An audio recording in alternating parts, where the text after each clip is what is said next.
The Texas justice system is messy, so let's break it down. You're listening to So You Got Arrested, the podcast that tells you what really happens after an arrest. Hosted by BRIC criminal defense attorneys, we talk to the people who've lived it, worked in it, and been shaped by it. Whether you're facing charges or just want to understand your rights, your options, and the smart moves that could change everything, we've got your back. So, Scott, we are talking about these new laws that were just passed by the legislature and that are being enacted as of September 1st. There are some new offenses that we need to discuss. And as I was reading through the new laws, there was a new offense, and it's called jugging. I had never heard. I had no idea. You had to explain it to me. I had no idea what jugging was. I had never heard this term, but jugging is now an offense. And jugging is where somebody follows somebody else to a financial institution, ATM, what have you, with the idea that this person's going to be withdrawing a bunch of cash, and then you're going to go and take the cash from them through robbery, however you're going to do it. You're basically stalking them, or it's an ambush after they leave a financial institution.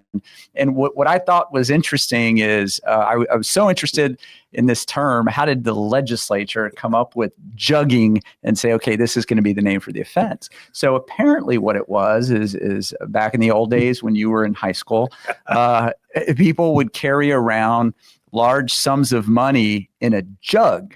And then you would get these bad actors. That was the 30s. I don't think it may have even been before that. But you would get these bad actors who would literally come and steal a jug. And so that's jugging. You know, they're taking a bunch of cash from you all at once. But now that's a new offense under the law, and that seems like that would be a good offense. I've heard tales of this type of activity. I've read about this stuff online, but we never had a specific offense that addressed that issue here in the state of Texas. But we charge them with robbery. It's not like we didn't have anything to use on those things. I mean, robbery was fine. Sure. And if they had a gun, it was an aggravated robbery. But now, I when I first saw jugging, I thought maybe did they bop you over the head with a jug when they rob you? I have no idea. Absolutely, it's stealing from a milkman as he's making his deliveries. Milkman, that's from the 30s too. There you go. So we do have other offenses that we have these new offenses that are in place, and so I wanted to go through some of them just so our listeners could be updated on these changes in the law. And remember, there's too many new laws for us to talk about in a half-hour show. Yeah, okay? These are the ones that we find interesting. Yeah. But yes, there's stuff about lottery tickets and election code that I'm not sure anybody would ever come up. Okay, sure. But so the first things first, because this does come up, is that now if a notary ever signs something that the person isn't right in front of them, that has now become a misdemeanor offense. Yeah. So this comes up from time to time where somebody will go to a notary and say, hey, I need you to notarize this signature. And the person who is purported to have signed that document is not right in front of them. Right. And I'm aware of instances in the past where a notary would just go ahead and maybe they trusted the person, whatever the case may be, they'd go ahead and notarize that document. Probably was a bad idea even before this was a criminal statute, but now it's actually a crime. It's actually a crime. And the way a lot of times this comes up is you got somebody in jail who's going away for 5 years or something, and now he needs his mother to take care of the kids and be able to take the kids to the doctor and things like that, or handle his financial affairs while he's locked up, all that stuff. Mm-hmm. And so they're not going to let me take a notary with me into the jail. Actually, maybe they would say it depends on the jail. Right. Okay. Right. But the easier thing to do, and you can do a power of attorney without having to notarize actually, but a lot of times the banks won't accept it. Right. Okay. But legally, it's still good. But so now, it's going to be a Class A crime. And so I haven't read the statute closely enough because we've been doing some notary stuff by Zoom. Right. So does Zoom count as being in the presence? I would think it would, because there's a whole certification process, but don't take this as the law. I don't know the specifics of it, but I do know that there's a certification process that people have to go through in order to become online notaries. So I don't know if maybe there's some kind of online verification that gets them around this and says, okay, that person was present for the purposes of that online notary. And like the notary I have at my old office before I joined BRIC, she always would make you show an ID and she'd make a copy of it and she'd write it all in her little book. Well, that's another thing. So a new change change in the law is that the notaries have to maintain that book for 10 years. That's I thought they were always supposed to maintain the book. Well, but now it's part of the statute. Got it. So now there's a criminal, culpability if you're not doing those things. Yeah. So notaries, be aware. They're cracking down on notaries. I didn't know we had a huge problem with bad notaries. A lot of it involves it's a misdemeanor if it's just your regular notary stuff, but if it's transfer of property, it becomes a state jail felony. So be aware of these new statutes. And so they train you when you become a notary. So I'm assuming they train you about whether Zoom works or not. Neither of us are notaries. No. But I assume that notaries get some kind of training on this. Yeah, and now there's a criminal punishment attached to these things. So I'm pretty sure it'll be in whatever training they have going forward. Yeah. Because in theory, all police officers are because they notarize their own charged things. Right. And there was a case actually came up during this legislative session about like an officer was swearing to himself on the charge on the affidavit, and the court said you can't swear to yourself; you got to swear to someone else. Right. Right. I digress. Well, let's talk about squatter laws. Okay. Because now that's something that's been a problem in Texas. You go away for a few months, and all of a sudden there's squatters in your house, and it was hard to deal with getting them out of the house. Yeah, they would have to go through the whole, getting them evicted, and that eviction process could take months and months and months and months. So they've made some serious penalties now for these squatters. So right now, if criminal mischief is committed in someone's home that's not your home, and it only has to be $1,000 or more, it becomes a second-degree felony. Wow. So 2 to 20 years. So and if a squatter's in your house doing any kind of damage, it's going to rise to the level of $1,000. Absolutely. And now we can prosecute those people for 2 to 20 years. Right. And so there can actually be an arrest made that would kind of seem to solve the issue of the squatting. And I know the police are getting increased training about the fact that you can go in and pull these people out of there when they're filing false liens and all. And to that point, a first-degree felony now is selling a property that you don't own, because these squatters were going in like trying to make like it's their property and then trying to sell the property, and then some poor person is out there earnest money. Yeah, absolutely. Because they would take it and run off. It's like selling somebody the Brooklyn Bridge. Right. Right. So now that's a first-degree felony for selling property you don't own. Whereas in the past, that may have been something just under a fraud statute, exactly right. And it may have been a lower-level felony. So but it would now, just be the amount of. We'd only be able to prosecute it for the amount of money they took. Right. But now it's just a first-degree felony. Right. It's a lot. Yeah. Interesting. Okay, what's next?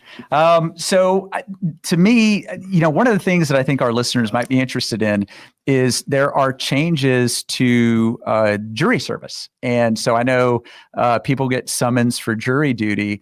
So it used to be the case that there was an exemption if you were 70 years of age or older. Now they've changed that. Now it is 75. And we just had this come up in a trial that we had recently over in Nacogdoches County. There were some older people on the jury, and we were looking at their ages and so now you can be exempt. But if you're using your age as an exemption, that exemption starts at 75 years of age. Right.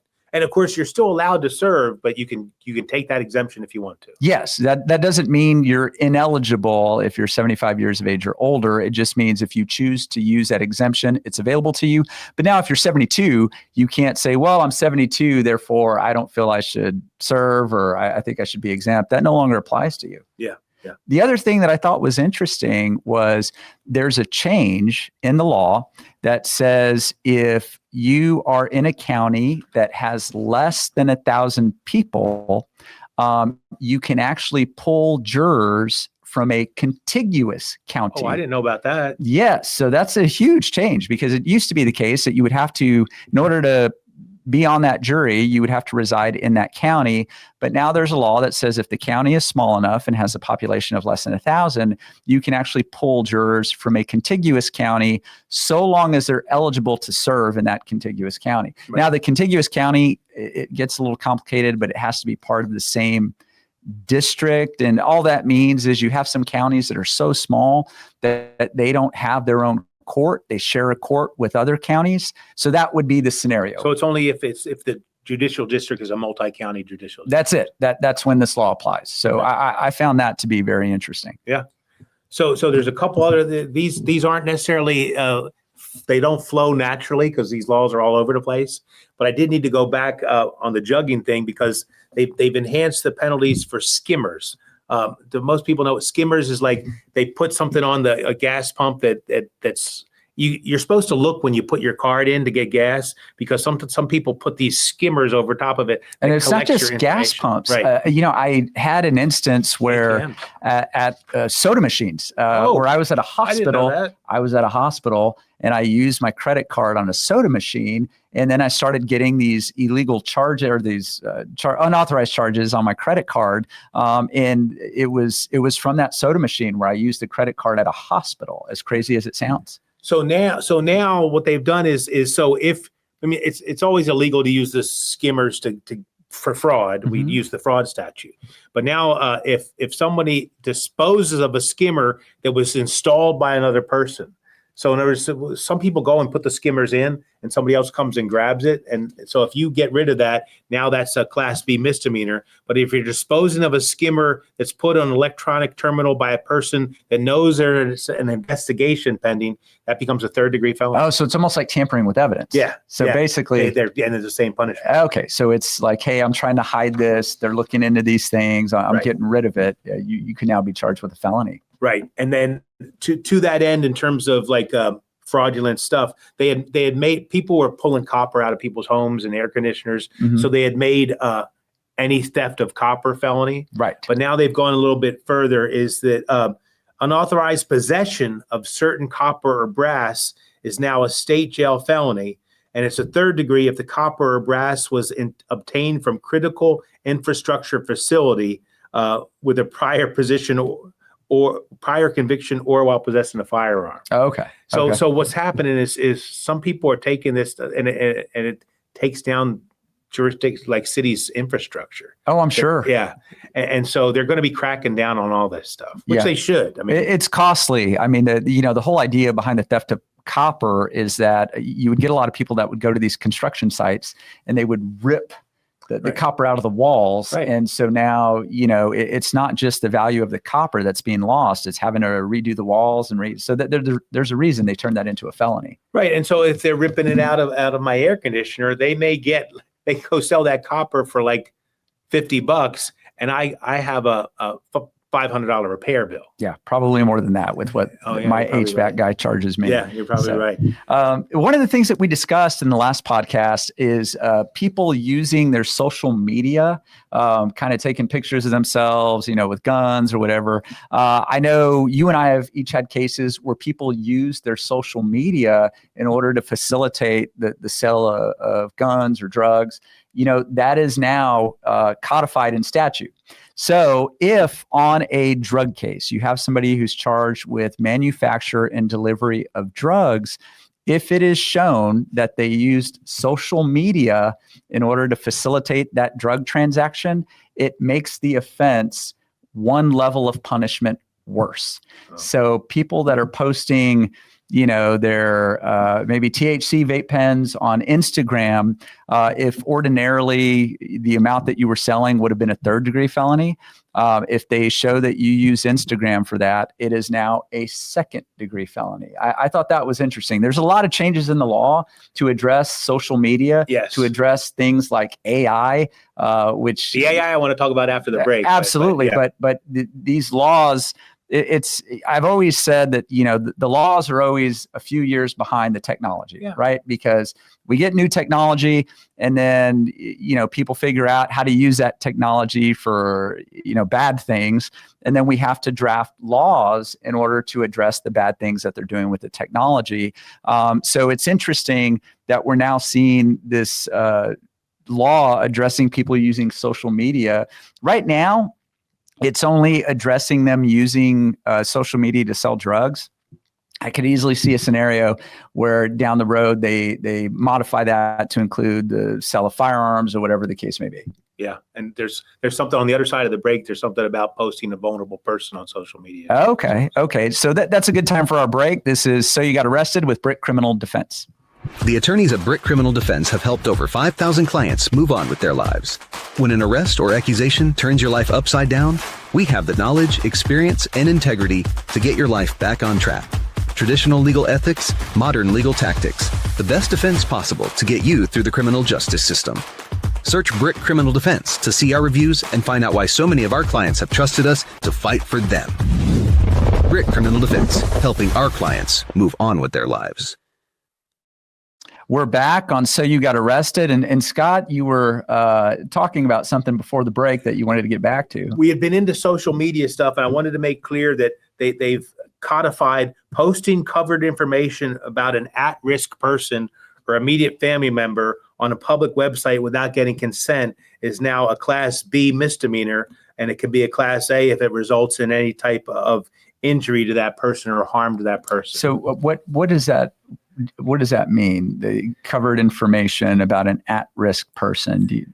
I don't really know what it means, but so we're looking at so if you're putting on social media that my cousin just got put into the state hospital because of this or this, and you're putting it all out there, and it's causing embarrassment to that person. Obviously, it's not your information to share. Right.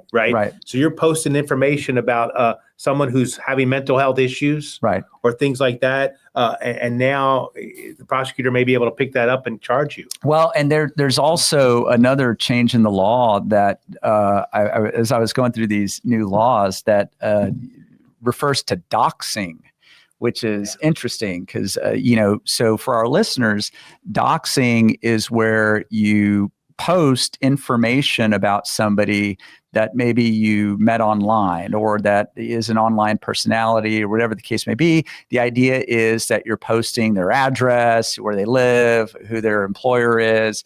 I know that that's a big issue on social media where one person gets mad at another, and now all of a sudden they're, on X or on Reddit or Facebook, and they're saying, hey, this is where this person lives. This is where this person works, which, given the temperament of some people in society, may place that person in danger. And so this law was not in response to what I'm about to say, but what people are doing now, you have all the ICE agencies going into cities with masks, but they're able to use facial recognition to take the top half of their face and post who they are and where they live. And they're doxing them. Yeah, that's essentially what it is.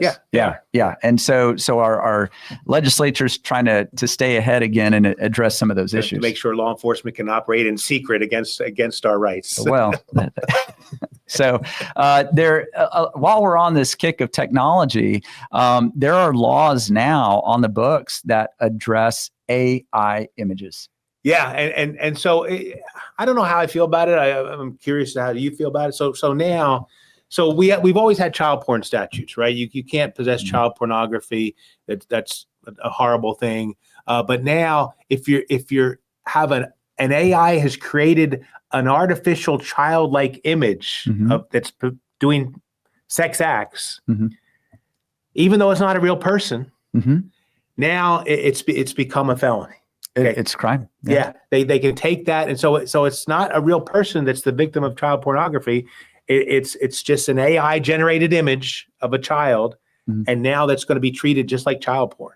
Well, and the interesting thing about that statute is the way the statute reads is that if the image depicts someone who appears to be younger than 18 years of age, that could be difficult. So I could see how that could be prosecuted most certainly at the extremes of it, where it's clearly depicted to be a child. But I always worry, again, how prosecutors may use these statutes or how these statutes may be interpreted, because taking an artificial image and saying, okay, well, this is someone under the age of 18, that could, what worries me as a defense attorney is how that's going to be used. Right. And so now I know a lot of this stuff, there's not a question. Absolutely. The image clearly looks like a child. Absolutely. I can't speak to how prosecutors would use their discretion because every prosecutor is probably different. Right. You would hope that if it was a close call to the person that rational minds could disagree, that Sure. person looks 18 to me, that you wouldn't, but they're not. It's up to them to decide. And in theory, it's up to the grand jury, right? Absolutely. And the other part of that law that's interesting is built into the law, there is an affirmative defense. Now, an affirmative defense means that it's a defense that the defendant can put on, but he's got to put on some evidence for that in order to justify the defense, that if the defendant is within 2 years of age of the person depicted in the image, which gets a little convoluted because it's an artificial image. Right. And so how, you have this person, you say, okay, well, this person's 19, but how do you show that, well, the person in the image was depicted to be 17? It gets a little hazy. And so a lot of times what happens is we get these new laws that are put into place, and then we have to see how they play out once they get into the courts, and then there are changes made to it. It gets refined, it gets adjusted. But sometimes it doesn't get refined. Sometimes everybody says this law don't make any sense, and then they just kind of abandon it and nobody's really doing anything with it. Well, for the longest time, to give you an example, evading with a vehicle here in the state of Texas is a third-degree felony with a range of punishment of 2 to 10 years in prison. But there's also a law that says it's a state jail felony. Yeah. And the legislature never changed that. And so depending on which law you read, it's either a third-degree felony or a state jail felony. And there's things like that come about that, hey, we know this is a problem. It just never gets addressed. Right. So, for instance, I wasn't going to talk about this today, but so one of the new laws is now pretrial conditions for somebody who's out on bond have to be reported to the state through the Department of Public Safety. Mm-hmm. Okay. So that's what the law says. So you get out on bail, you have these conditions you have to follow. You have to have GPS, no contact with so-and-so. Right, no drinking, no. So nothing in the provision says who's supposed to report it. Okay. So we don't know, so is pretrial services supposed to report it? Different counties, like some counties, their pretrial service is just the probation officer who does that too. Some counties don't have pretrial services. Right. And so is the DA supposed to report it? So they passed this law and of course it doesn't say how you're supposed to do it. Right. And we're all supposed to figure it out. Right. I have no idea how it's going to be figured out. Right. Yeah. Right. Yeah. I mean, and a lot of times we see that these things are put into place with, the best of intentions. Right. But the reality of it is, we don't know how we're supposed to act on this. So when they passed that law about theft of any copper is now a felony, when they presented that to us from the Texas Department of the TDCAA, which is the legislative body and training body for prosecutors around the state, mm-hmm. Shannon, who was presented, who's great, is fantastic, was saying, so now if you go to that take a penny thing and pick up a penny, there's copper, it's a state jail felony. But then some wise guy told me, hey, pennies don't have copper in them anymore. Yeah. So I don't know if that's true or not. Well, we're not going to have pennies anymore, so that's not going to be We shouldn't have pennies. I'm all for doing away with pennies. Yes. There's no reason for it. Yes. So there were other laws that you had wanted to discuss? Well, so getting back into, we're still talking about the AI images and sex. This all involves sex cases. So in line with this whole idea that an AI image of a child doing sex acts is now, even though it's not a real person, is now a felony. They've also done it if you have a sex doll that looks like a child. Mm-hmm. Yeah. Okay. Same basic thing. So if you have a sex doll that looks like a child, if you're possessing it, mm-hmm. it's a state jail felony. And if you're possessing it with intent to promote, I don't know what you're intending to promote with making a video, or making a video and selling it, mm-hmm. or I don't know, selling people time with your sex doll. Mm-hmm. I don't know how that would be a third-degree felony. Wow. So now you're adding. So it's not only just the artificial image, but if you have a sex doll that and how do you know what age a sex doll looks like? I've never seen a sex doll in person, so I don't know. And again, I guess maybe the idea is these things, when you're looking at the extreme version of it, you could say, okay, I could see how that works. But as a defense attorney, what always worries me is, when you have something that's not so clear, how is that used? So I've seen movies that have the sex dolls in them. There was a movie with Ryan Gosling that had Lars and the Real Girl. Yeah, fell around with that. I fell in love with. You mentioned you saw movies with a sex doll. I got a little worried there, but yes. But no, that's the one. but those things don't even look like real people to me. I don't know how this law makes sense. Well, I'm sure there's some behavior that they're trying to address. Of course. And so, but like so many things, we'll have to see how it plays out. One of the changes in the law that I thought was interesting is intoxication manslaughter. Okay. So do you want to explain what intoxication manslaughter is? Sure. So if I'm driving drunk and I cause an accident because I'm driving drunk and somebody dies, they don't have to prove I knowingly, intentionally caused that death. You were drunk and driving and an accident caused the death. That's intoxication manslaughter, punishable by 2 to 20 years. Okay. So there's a new change to the law. The law is that if more than one person was killed in that accident, it's now a first-degree felony. Well, they could always stack, like under the old law, you could stack the 2 to 20 for the 2 different victims. But now it's just making it easier because only the judge can stack, a jury can't. Right. So now it's 5 to 99. Yeah. All right. So that's going to be, there's no excuse for driving drunk nowadays. Take an Uber, damn it. I mean, it makes no sense. I understand coming from prosecution also in Medina County, they don't have Uber out in some of these rural counties. But here in Bexar County, do they have Uber in Wilson County and Atascosa? They do not. Okay. Yeah. They do so not. I guess it's just, to me, it makes no sense to drive drunk when you can take an Uber. But the other time it becomes a first-degree felony is if at the conclusion of the trial during punishment, they're able to show that you've previously been convicted of just a DWI. Yeah. So now, let's take an intoxication manslaughter and it's one person and it would ordinarily be 2 to 20. If they're able to show that, hey, this person has a prior DWI conviction, now that becomes a first-degree felony. And so we've been sometimes critical of these new laws, but that's a law a little bit squiz. You had a DWI probation.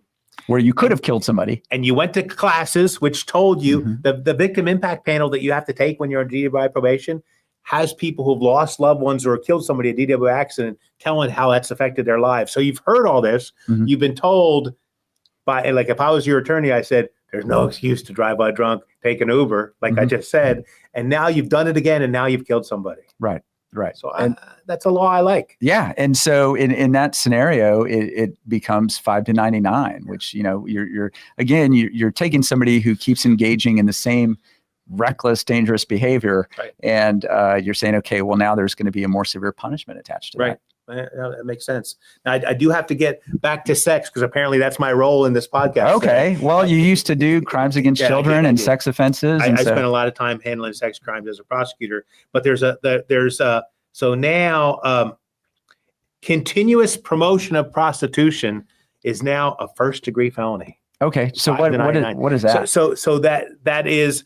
So when they said big pimping ain't easy, now it's really not easy. Yeah. Okay. Now it gets you in a lot of trouble. Yeah. And so if you are doing it over a period of time and you got different people and different offenses, they're not going to just have it. The old days where like promoting prostitution or your things like that, they're going to hit you with this first degree now. Now it's new, so I don't know. We had a time we had switched in Bexar County where we were stopping and putting the emphasis on the prostitutes themselves and trying to go after the Johns. Right. Okay. But that's kind of slowed down a little bit. I haven't seen many of those cases come across our desk. Right. Solicitation of prostitution. Yeah. So now it looks like they moved from going after the prostitutes to going after the Johns to going after the pimps. Right. Right.